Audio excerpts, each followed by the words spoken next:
This Torah class is brought to you by TorahAnytime.com. Here at JMintheAm. Well, I've been telling you about the artscroll.com. Don't forget our friends at artscroll.com have an incredible array of books available to you, and the section on the 3 weeks, on this time of year in general, with the 9 days and Tisha B'Av, etc., coming up. They got plenty there. I want to point out to you a book that came out 1 year ago called The Darkness and the Dawn. It's by Daniel Glatstein, The Anguish of the Gullus and the Glory of Jewish Eternity, with a discussion about the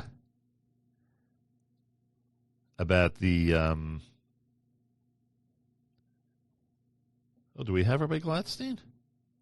Oh, there he is. A discussion about the 3 weeks and Tisha B'Av and everything you'd expect in a book that talks about this time of year. It's called The Darkness and the Dawn. It came out last year. When you use promo code radio at artscroll.com, you get your free shipping and, of course, a major discount as well. So whatever you order from artscroll.com, make sure to use promo code radio. The book is called The Darkness and the Dawn, The Anguish of the Gullus and the Glory of Jewish Eternity. The last time we spoke to Rabbi Glatstein, he was in the midst of his incredible campaign that took place in the month of May, a campaign that was designated to expand the incredible work of Machon Magid Harakia. They, at that time, were raising $1 million. And he has been just an incredible Magid Shiur, wonderful lecturer, fantastic author, and he is with us live via telephone. Rabbi Daniel Glatstein, a pleasure to welcome you back to JM in the AM. Good morning, Reb Nachum. Thank you so much for the opportunity.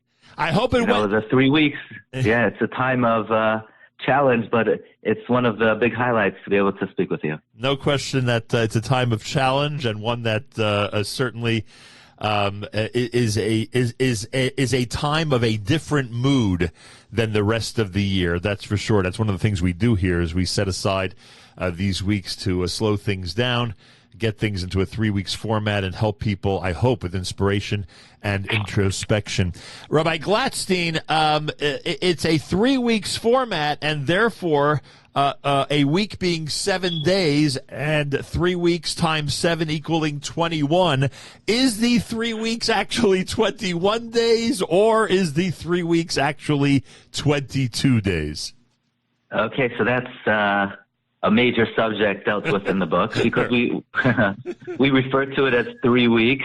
Right. But as you know, if Shabbat Tammuz is Sunday and Tisha B'Av is Sunday, they're actually 22 days. Right. So there are different ways of slicing it. You know, you could look at it as 22 days. In fact, there's a very significant gematria, numerical value of the number of hours of the 3 weeks. So 22 times 24 is 528. That's mafteach, key, so it would be the key of redemption. And on the other hand, Tisha B'Av is considered a moed, so maybe we don't have to count Tisha B'Av toward the tragic part of the 3 weeks. So there's really different ways of looking at it. You know, it's funny, and the theme of Tisha B'Av being, on a different level, a potential moed, as you described, etc., a potential holiday we should mention for everybody, is really something.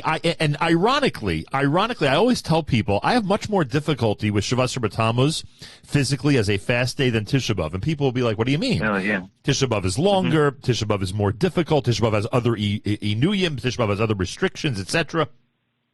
And I always think that aside from the physical aspect and not being used to fasting, right? It's a long period of time that we haven't fasted once you get to Shabbat Tammuz. But I think there is a psychological thing to it. I think when you're fasting and starting off the 3 weeks and knowing that we are now going into the depths of, I don't want to say despair, but the depths of the calendar when it comes to the more serious time of the year, and knowing that the full 3 weeks is coming up. And then, of course, the 9 days. And then, of course, Shavua Shechalbo. And then, of course, Erev Tisha B'Av. I think it's a different attitude than on Tisha B'Av when people are already thinking of Nachum, thinking of Nechama, thinking of what their plans are for the remainder of the summer. I mean, I don't know. You think there's anything to that? I do. The Gemara says that we commemorate Tisha B'Av on the 9th, even though the majority of it burnt down on the 10th, because the beginning of something is more acute, is more severe. And that's similar to what you're saying. The start of something, the start of a tragic period is more painful than because you're really defined by where you're headed than where you're currently located. So as we're headed toward the 3 weeks, right, and we have to traverse the whole period, it becomes, as you say, psychologically somewhat overwhelming. Yeah. And it's funny because sometimes, I don't want to say people are criticized, but sometimes we do some self-criticism when we are, in fact, focused on the post-Tisha B'Av activities, as opposed to Tisha B'Av itself on Tisha B'Av. And I would even argue that some people get, I don't want to say upset, but they look a certain way when a couple of days after Tisha B'Av, this year obviously would be more than just a couple, that a couple of days after Tisha B'Av we're already in that, I don't want to say frolicking, but, in a better mood, let's put it that way, in a better mood and doing more fun activities than we were just a couple of days earlier. But I think that that's part of the beauty of our existence as a Jewish people, that there's, just like we are able to be Mavdol Ben Kodesh L'Chol and Tameh and Tahor, and one thing can be, holy one second and unholy the next, and vice versa. I think that's part of the, the existence of our people, that, the 3 weeks are the 3 weeks. Once they're over, it's time to get into a different frame of mind. Yeah, absolutely. Like Kol Zman Va'es, there's a time, an appropriate time for every type of emotion. Interestingly, Chassam Sofer says that the month of Av are two separate months. There's Av, which is the first 9 days, and then afterwards is Menachem Av. So he considers it almost an entirely different month once Tisha B'Av comes to an end. Oh, by the way, and I don't know how one can help but feel that way. Just the atmosphere feels that way. Which, of course, now leads me to the question of the Chassam Sofer bench Rosh Chodesh and said Av or Menachem Av, but because we say Menachem Av for good reason when we bench Rosh Chodesh. But anyway, that's a side point, to say the least. Why'd you call the book? And again, with some of the stuff we've already discussed, I think it might be obvious, but you called it The Darkness and the Dawn. And there's so much about bitachon, so much about faith in this book, and so much about communal activity in this book. And even when, as the Navi says, and as our predecessors, our ancestors experienced, even in the throes of terrible tragedy, it is amazing how the Jewish people collectively and individually are able to look toward the dawn. You talk about your own grandfather in this context. And it may be one of the reasons, it may be one of the reasons, by the way, I was thinking about this, and it's always bothered me to an extent, that the Holocaust is always one of the main components of our Tisha B'Av observance and thinking and preparation. But how can it not be? Because that's the closest that we as a people could ever feel the destruction of the Beis HaMikdash, the physical feeling that our, the previous generations had during those horrible times. How is it that the Jewish people are always focused on the dawn when they're in the terrible era of despair? Yeah, as you mentioned, this concept is very personal to me because my own grandfather would always say that when he was in Auschwitz, when he was in Dachau, every day he believed in absolute faith that Mashiach would come today. He didn't have a doubt. He didn't think maybe. He believed it with conviction. And while it was the darkest time in the history of our people, my grandfather always said he saw raw Giloi Shechina, just divine revelation, whether it was when he was yanked out of a crematoria or when he was when at a selection line, when the last moment he was told to go to life. He always said that even in the time of darkness, he saw Hashem's embrace for the Jewish people. And that message that he would give over to us. And my grandfather passed away a year ago at 106 years old. Wow. And his last words in this world were, "I'm waiting for Mashiach." And then his neshama went up to Shemayim. So this is a theme, and this is a message that we learned firsthand from our grandfather, and I think this has to be a dominant theme when it comes to Tisha B'Av. It's always such an interesting custom to me that on the actual day, midday, we get up from the floor. Right. Why are we getting off the floor? Right. We're middle of the morning. This is the most acute time of the Avelos. Right. But the message is that we never wallow in self-pity. We never feel sorry for ourselves. Our obligation is to dust ourselves off, pick ourselves up, and build for the future. And by the way, so this has to. I'm sorry for interrupting, but by the way, this is the exact point. How can one feel guilty about the change of mood once Tisha B'Av is finally here, when the minhagim of the day itself demands that the mood change a bit? Absolutely right. Clearly, our sages are directing us in this fashion. Right. And by the way, it's always very interesting. No, I just want a point about your grandfather's life. And Sure. Because people are probably thinking, what about those who didn't survive? But we need to remember is that so many of those, no matter what their fate ended up being, had the same attitude that your grandfather had. Yeah, Rabbi Chanan would say that the success of the Jewish people in the aftermath is built on the sacrifice of those Jews who gave up their life for our people. Yeah. One of the very moving chapters is the great dilemma that many of the sages had of whether to save their own lives during the Holocaust or to stay with their respective kehilos and be with them in their final moments. And my own great-grandfather, who was the last Rav of the city of Sachachav, had every opportunity in the world to come to America. Actually, they were going to carve out a position for him to be the chief rabbi of the United States of America. The first time that position would have been carved out, and he decided, he felt it was his moral obligation to stay with his kehillah, and he was murdered al Kiddush Hashem in the Warsaw Ghetto. So this is, yeah. Whole thing is unbelievable.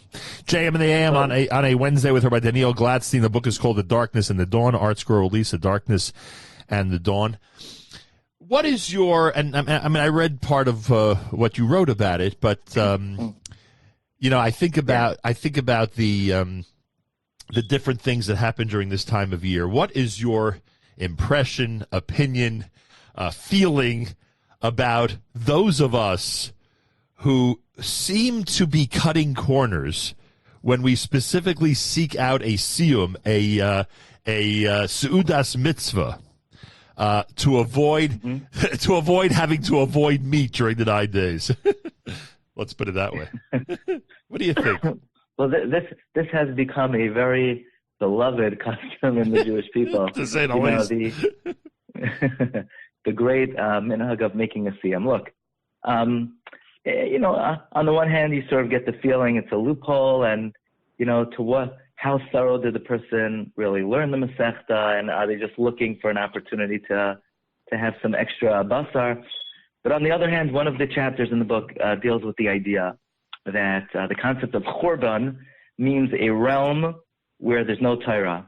And through the medium of Siyam, you sort of create this realm where Chorban was not able to penetrate. So it's not that the Siyam overrides the Chorban or overrides the prohibition of having meat, but it sort of creates this arena where the Chorban was not able to penetrate, or the language we use is B'makom Torah ein Chorban. In a realm of Torah, there is no destruction. So that's a very beautiful idea, that in a place of a Siyam, the Chorban was not able to be effective. That's an idea that's well substantiated. Well, it made me feel a lot better, frankly. Because, but I'm being serious about that. Like, if one's participating in a siyum, they have to understand that there is an extra level to it. There is, something unique about it. And it's not just, cheating to make sure one can have meat, but you're participating. And if it's, and if this is what people do because they're, the byproduct is that they're able to, have a better meal, so to speak, then this is what they do. But the reality is, as you just said, if you're participating in a Seudas mitzvah, one that has to do with Torah, then the Churban is further away. And I thought that's just... Absolutely. I heard an amazing firsthand account that in a hotel in the Catskills where Moshe Feinstein was there, and he insisted that there be a siyum each day.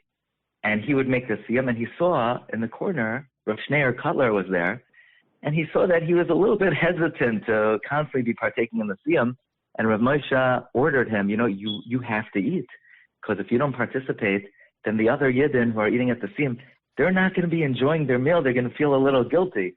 So Moshe not only made the siyum, but he insisted that the other great Rabbanim there also participate. Amazing. Absolutely amazing. Which, by the way, gives even more it makes one feel even better if they're in a summer camp atmosphere and there's a siyum, because again, while we may look at it as, a way to eat meat, the reality is you're talking about hundreds of kids together celebrating a siyum of a Masechta, a siyum of, a portion of the Torah, and that, imagine if you're making a siyum with a few people, it's one thing, but Rovam Hadras Melech, if you're having the opportunity to do it with hundreds of people in a hotel or in a camp, it makes it even, more majestic, makes it nicer. So, absolutely. I was, if I may, I know your audience, a high level, sophisticated audience. Right. Kabbalistically, the students of the Baal Shem Tov would say, the force of impurity. His name is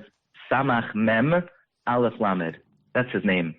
And what it stands for is Siyum Masechta Ein La'asais. So the forces of impurity, if there's one thing they're out to stop, it's the making of a Siyum. And when Yaakov Avinu came to the Har Habayis, he saw a Sulam. Sulam stands for Siyum Masechta La'asais. Make a Siyum. And that is the force with which we overcome the forces of Tumah. So there's actually a secret Kabbalistic power in the Siyum during this time of the year. Yeah, and reminiscent of those times in Jewish history when the Torah study was restricted by the enemy, and people would literally risk their lives in order to do so, and thank God.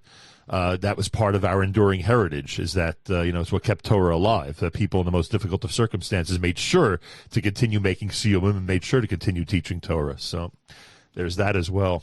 Absolutely. By the way, I mean, look, you've included, one can write a book about Bein HaMetzarim, one could write a book about the 3 weeks. Obviously, with the bookends being Shavasar B'Tammuz and Tisha B'Av, and there's plenty of information in here, and I continue to recommend it to our listeners. But you made sure to include the Holocaust Memorial. You made sure to include the fact that, again, this is the event in recent Jewish history that we can most relate to when it comes to Churban, when it comes to destruction. And it gave me, again, as I said earlier, it gave me a clearer understanding of why we focus so much during the 9 days on Tisha B'Av on the Holocaust. Because, when you have something that you can relate to so much better than thinking back, 2,000 years to the Churban, which, of course, we don't know anybody who, at this point, who was right. who was part of it. So that gave me a much clearer, and I assume it's your family history that I think it's your family history that made you include this, right? I don't know if you didn't have that, if you didn't have that experience, you may not have been as inclined to include the. Absolutely. I mean, these are personal stories that I grew up with, that I live with, that my grandparents were survivors, and everything about their personalities and their lives and how they dedicated the rest of their lives to rebuild the Jewish people. Everything about their lives speaks about the darkness of the Galus and also the hope for the future of our people. Right.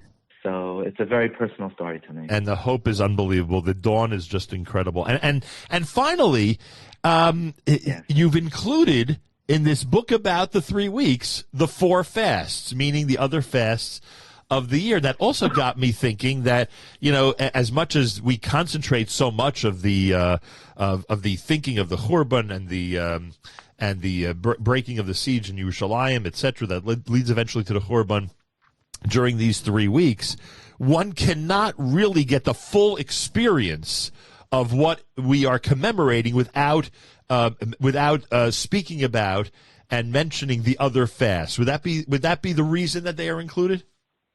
Yeah, absolutely. The 4 fasts are part of a cycle, beginning with the siege of Sarvateves, going to the breaching the walls, Shavasar B'Tammuz, the destruction on Tisha B'Av, and then the last ember of hope being extinguished on Tzom Gedalia. So they're all part of one entity, and you can't fully experience one without treating the subject of all 4 Ta'anei.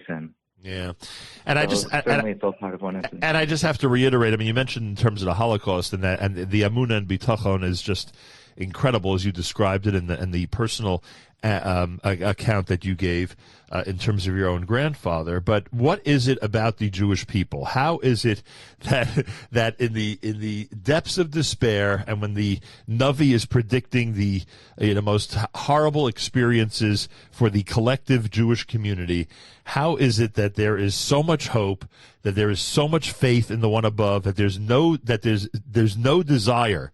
I'll say that collectively, communally, that there's no desire to abandon the one above. There's just a desire to get as closer to him as possible.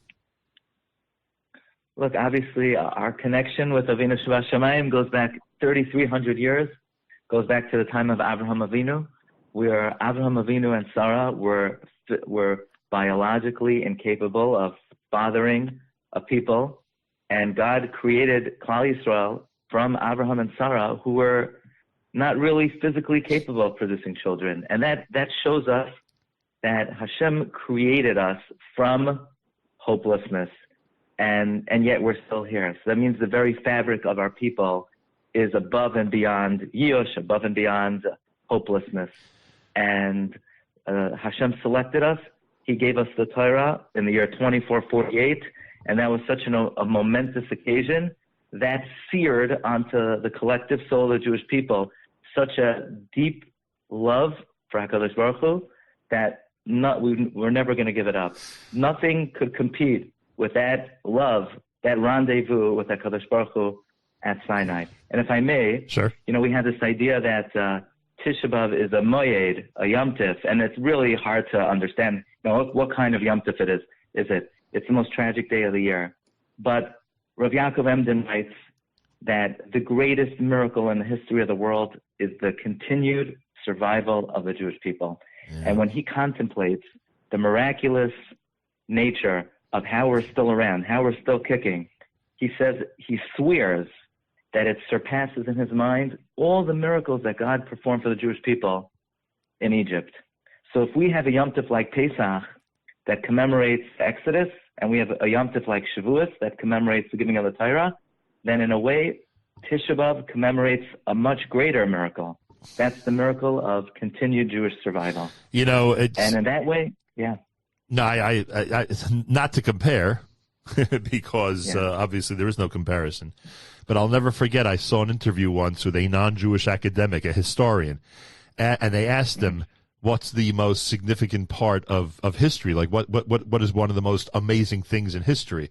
And he cited how the Jewish people were able to rebound after the destruction of the temple. And I'm like, wow, even someone in that environment can understand just how significant that is. So, again, the way Rav Yaakov Emden says it is much nicer, but you get my point.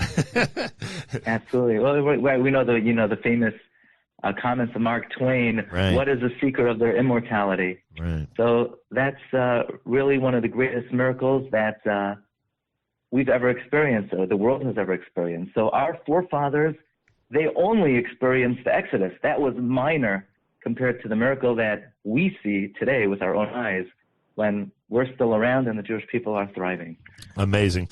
Rabbi Daniel Glatstein, the book is called The Darkness and the Dawn. I cannot recommend it highly enough. Go to artscroll.com, use promo code radio, make sure to get your discount and your free shipping. Again, always use promo code radio at artscroll.com. The Darkness and the Dawn, the anguish of the gullus and the glory of Jewish eternity. Rabbi Daniel Glatstein, the book is amazing.